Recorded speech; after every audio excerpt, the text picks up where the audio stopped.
All right, guys, when it comes to this next round of stimulus negotiations, looks like Bernie Sanders is on the campaign trail. He's not on the campaign trail for himself. He's actually on the campaign trail for the human infrastructure bill. That's the $3.5 trillion stimulus plan that they're trying to pass in the next few weeks so individuals will start receiving benefits from this plan. We're going to talk about what he's doing in details, and also when it comes to the impact, landlords are starting to have to sell their properties. That means that you might be looking at a brand new landlord soon, because it is not just the tenants who are now homeless. And if you stay to the end of the video, we'll give you some tips on how to save tax money when it comes to paying on your Social Security benefits. We're going to talk about all that here on Mostly Money. We're going to always be here for you and your loved ones. Let's get started. Yes, Bernie Sanders is on the campaign trail because he's trying to let America know how important this next human infrastructure bill is. Realize that the infrastructure bill is broken down into two parts: the human, or in other words, family or stimulus infrastructure plan, also the American Rescue Plan. Now, the American Rescue Plan focuses on the job market as well as the infrastructure as far as roads, highways, the ports. That's what the rescue plan is about. But the human infrastructure plan, they're putting a lot inside of that $3.5 trillion. Additional unemployment benefits to employers to incentivize people to go to work. Well, what if we just cut off the unemployment? I mean, hunger is a pretty powerful thing. Well, from day one, Republicans opposed adding a supplement to normal unemployment. People are being paid to stay home. Because of the unemployment benefits, because of the child tax credits. There's some concern that Democrats are going to try to push to make some of these things permanent. I think this is bound to concern people. At a time when tens of millions of people are working for starvation wages, their theory is if you have low unemployment benefits, you can starve people back to work. And obviously, I think that is unacceptable. Minimum wage has not been raised by Congress since 2007. And it stands today at $7.25 an hour. I think one of the things that's happening is a lot of people right now are rethinking work, and they're sick and tired of working for wages that are totally inadequate. We've looked at all of these issues, and we said, what can we do? And I think what shocks my Republican colleagues is that we wrote a bill to address the crises facing working families and the middle class and low-income people, and not the wealthy and large corporations and their lobbyists. Now, as you can see, that he described quite a bit what's going off into the plan, but realize you've got Nancy Pelosi with the House of Representatives as well as other senators that have other plans they want to put off in there. Things that have to do with helping out seniors. Also, they want to make sure that at least until 2025, that child tax credit continues on. They want to make sure that maybe they put in some form of stimulus in the package, as well as making sure that the states is giving out more monies when it comes to assisting individuals that are in need. And when it comes to the states passing out the monies that are needed, they still have 90% of the money that's allocated to them to help you guys with rent relief, the programs that we've been talking about. 90% nationwide of that money has still yet to be distributed. We don't know why, but we're going to be doing some research on that to find out a little bit more for you guys. But that also means that gives you an opportunity to apply for stateside free rental money. So be ready to take advantage of that, because right now a lot of landlords are starting to sell their property. That means that you might be looking in the face of a brand new landlord coming soon. About 11 million people are said to be behind on their rent. Going to have a lot of people scrambling for housing. WCPO 9 News anchor Kristen Swilley joins us live now with how that issue is colliding with this hot housing market we've had to create what some are calling a perfect storm. Good morning, Kristen. Yeah, good morning, Julie. So here's the situation a lot of landlords say they're in, right? They have these tenants who they want to keep around, but they're dealing with all of this paperwork, a lot of this government red tape, and they're kind of looking around at this housing market, and they're really tempted to sell. With just how easy it is to find a buyer, a lot of them are choosing that second option. It's a hard process to go through. It came as a sigh of relief to renters, the prospect of millions of dollars set aside to help people keep their homes. The rent relief is out there. Our area has been awarded $47 million to help housing and to help families in need for their rental payments.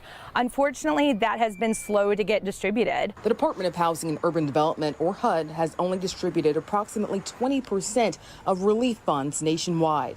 Deborah Collins with the Real Estate Investors Association of Greater Cincinnati says that's having a trickle-down effect right here in the tri-state. We have one member who has actually had over 20% of the units he managed be sold over the past year because the investors have decided this is not what they want to do anymore. Collins says many who apply for assistance wait weeks to hear back and are sometimes denied with no explanation. And as many landlords decide to sell, Nick DiNardo with the Legal Aid Society of Southwest Ohio says there's always a buyer.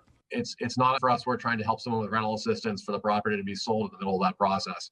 And so then we have to just make sure we're communicating with the old owner and the new owner so that the tenant can maintain that housing. Collins says that sometimes means investors buying up mom and pop properties and changing the dynamic of the affordable housing market for years to come. We really feel like the community leaders, the politicians, we'd like to see their focus shift to how to distribute this money as quickly as possible.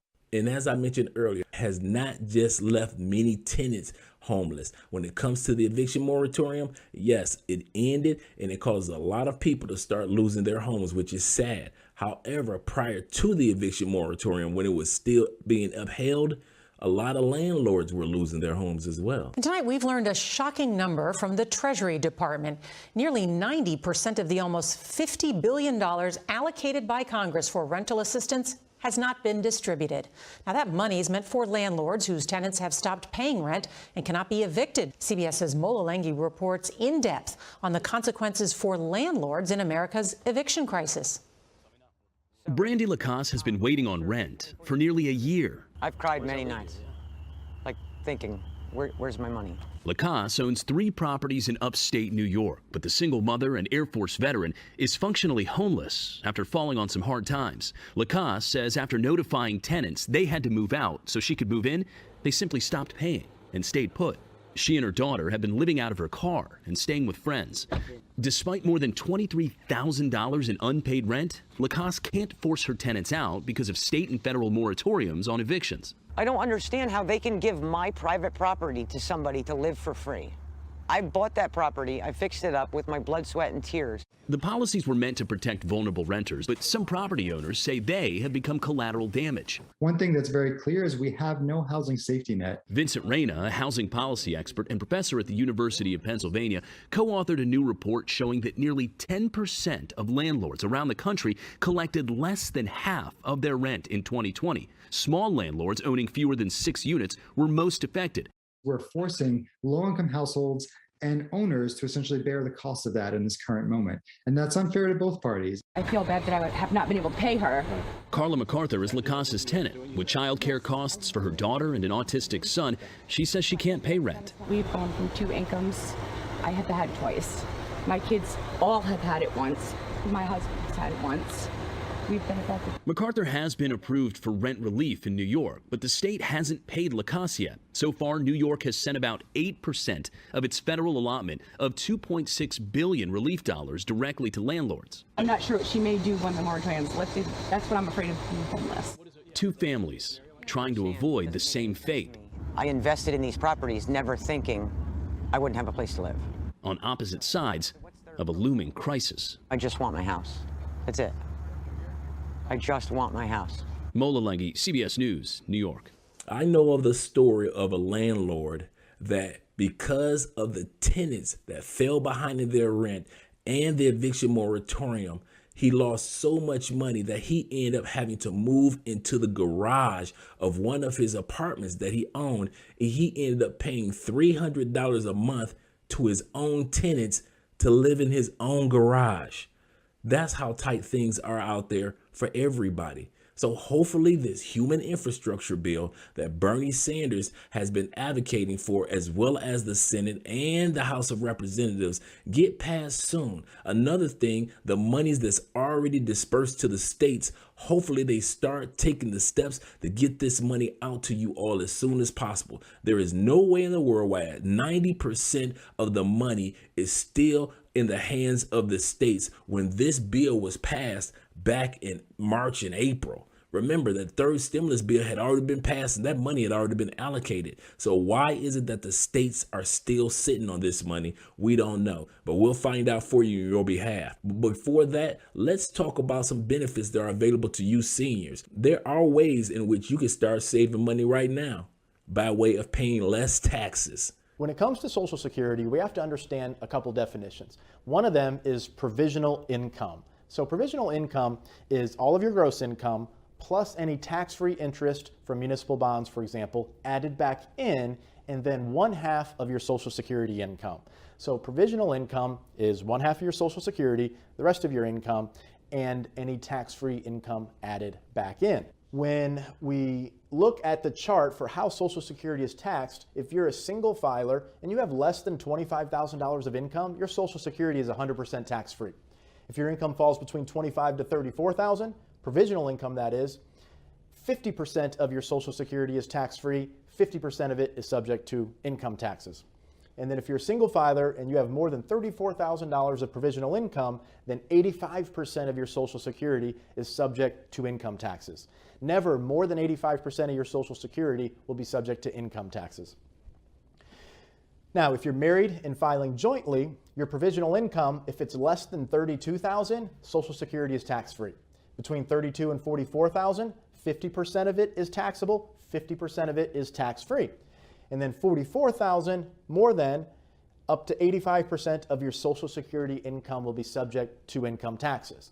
Now, these are the thresholds. They may not sound large at first, but when you understand concepts about retirement income planning, in retirement, that's the only time typically we ever get to control what goes onto our tax return. So overall, we need a plan. Do we want to save taxes today, or do we want to save taxes over the course of our retirement? And we need to embark upon that strategy or that path which is best suited for our overall retirement goals. But if we want to save more taxes today, because we might think we're going to be in a lower tax bracket in the future, or we don't have a large IRA balance, and therefore we don't have to worry about increasing required minimum distributions, we may want to save taxes today. So when we take income in retirement, we could, for example, harvest capital gains and losses to offset them. Take no IRA distributions, and then only take from savings or possibly capital gains up to these certain limits. So where we take our income from, we can control what goes on the 1040, which is your tax return, and we can manage what our provisional income is to determine what our Social Security taxes are. A lot of times when clients come in to see me and we're doing this tax planning, we'll identify these opportunities and say, look, if we stop taking the income from here, if we change these investments around, if we add this investment in, now we have a retirement income plan. This is where you're going to take your income from and how much. We can manipulate the tax return to reduce the provisional income to fall into some of these brackets. And it might be 2 years, 4 years, 5 years, 7 years, where we can get the Social Security income 100% tax-free, or maybe only 50% of it subject to income taxes. And then for some people, there's nothing we can do. It's just always going to be subject to income taxes at the 85% threshold. The point is, to get you more connected to your money, we have to understand what provisional income is, how Social Security is taxed, but more importantly, I'd say, how this decision from a planning standpoint ties into everything else that you're doing in your retirement plan. This is how Social Security is taxed. Understand that in retirement, you can control what goes on your tax return by the types of investments that you have, the accounts you place them in, and where you take your income from. One thing I will add here is mutual funds. A lot of times with mutual funds, if we're big mutual fund investors, they will distribute capital gains, and we don't necessarily know how much that's going to be. So sometimes that can mess up the calculation a little bit. But for the purposes of this video, I'm glad now you understand how Social Security is taxed, how you can have a control over what income tax rate you pay on your Social Security. So at the end of the day, there's always a way to save monies. And therefore, you individuals who are seniors, yes, and you're on Social Security, you can still have tax breaks yourself. So realize that and be ready to take advantage of them. I'm going to continue to do research and homework in regards to getting you more information on how you can save on your tax benefit as a senior on Social Security. Also, we want to give our heartfelt prayers for those that are in the Gulf Coast, those that are in parts of Florida, parts of Louisiana, Alabama, Texas, as well as Mississippi. You individuals are going through dire straits right now, and we hope that it all comes to an end real soon. we're going to be talking about how a person in your situation can apply for FEMA assistance, because a lot of you are going to be having that question come up, going to be having that question come up, going to be having that